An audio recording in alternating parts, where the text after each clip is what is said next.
बारे में। सुधांशु जी, तेरा तो गेम बजाना पड़ेगा।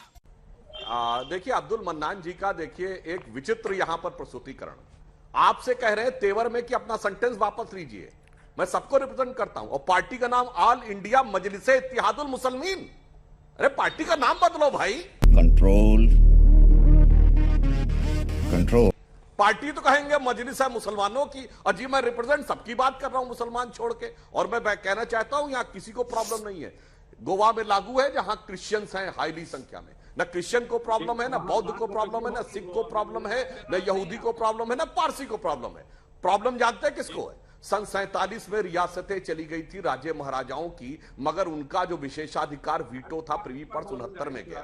मगर जो ये कहते हैं कि 800 साल हमने देश पे हुकूमत की, जो बादशाह थे, जो नवाब थे, जो सुल्तान थे, उनको अपना वीटो चाहिए था यथावत। तो उनको जलवाए जलाल का वीटो चाहिए था और वो हटता जा रहा है, इसलिए वो मलाल हो रहा है।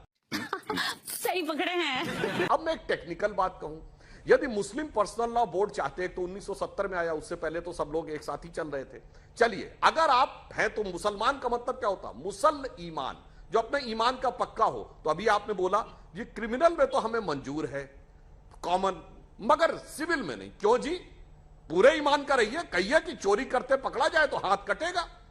ये दो चोर होंगे, एक हिंदू एक मुसलमान, तो हिंदू 6 महीने की सजा काट के आएगा, मुसलमान जो है वो हाथ कटवाएगा। क्यों नहीं कटवाते भाई? कहो शराब पीते पकड़े जाएंगे 100 कोड़े पड़ेंगे ना जी, मुझे उसमें तो नहीं चाहिए, हमें आधा वाला चाहिए, हमें सिविल में चाहिए। क्या बात है सर, क्या बात है सर, क्या बात, ये बात है। चलिए सिविल का मैटर मान लेते हैं। तो सिविल का मुद्दा है कि इस्लाम के हिसाब से बैंकों से ब्याज लेना कुफ्र है, तो ऑटोमेटिक जो ब्याज आता है बैंक सिस्टम से वापस कर दीजिए। नहीं नहीं, वो भी मुझे चाहिए, तो मुझे आधा भी नहीं, ईमान में से एक टुकड़ा चाहिए, वरना पूरा ईमान की बात करिए ना भाई।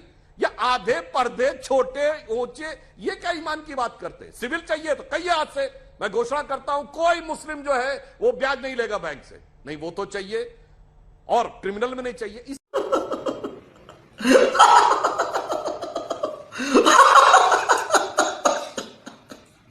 मैं कहना चाह रहा हूं वास्तविकता यहां पर समस्या यह नहीं है। वास्तविकता सिर्फ एक लाइन में कह दूं, मैं कई बार ये बात कह चुका हूं, 2014 से पहले भारत एक आंशिक मुस्लिम राष्ट्र था।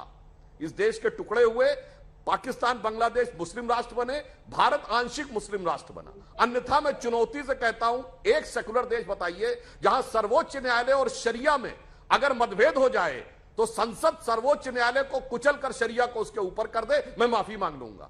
एक सेकुलर देश बताइएगा जहां तलाके बिद्दत, हलाला, मेहरम, हज सब्सिडी, वक्फ बोर्ड और सरकारी खजाने से मौलवियों को तनख्वाह दी जाती थी। हाँ भाई, कैसी लगी? आगे स्वाद। यानी सुधांशु जी, जब अटल जी की सरकार थी या जब आप लोग गठबंधन में सरकार थे, तब भी आप मानते हैं कि आंशिक मुस्लिम देश ही था भारत? हाँ, बिल्कुल कह रहे हैं। हमारी जो की संविधान के शरिया के हिस्से संविधान के पार्ट थे, जो जो हमारे पास शक्ति आई हमने हटाने का प्रयास किया। आज मेहरम नहीं है, आज ट्रिपल तलाक नहीं है, आज हज सब्सिडी नहीं है, आज तलाक वर्ण था। मैं अपने विद्वान प्रवक्ताओं से पूछ रहा हूं, मुझे एक गैर मुस्लिम देश बता दें जहां शरिया सर्वोच्च न्यायालय से ऊपर हो, तो मैं लेकिन सुधांशु जी, आपकी पार्टी के लिए तो कहते हैं कि बहुत हद तक हिंदुत्व के एजेंडे को आगे बढ़ाती है। जब ये समान नागरिक कानून, यानी ये जो आपका यूनिफॉर्म सिविल कोड है, आप इससे ला रहे हैं, तो सीधे तौर पर इसमें हिंदुओं को तो कोई फायदा है नहीं, तो इसके लाने का क्या फायदा आपको होगा चुनावों में? आप इसको कैसे देखते हैं? अर्पिता जी, जो आपने बोला इसमें हमारी बात का उत्तर नहीं था। इसमें कॉमन सिविल कोड तो हिंदुत्व का एजेंडा है, और शरिया संविधान का हिस्सा बना रहे, यह सेकुलर हिस्सा है। गजब का नैरेटिव है ना ये।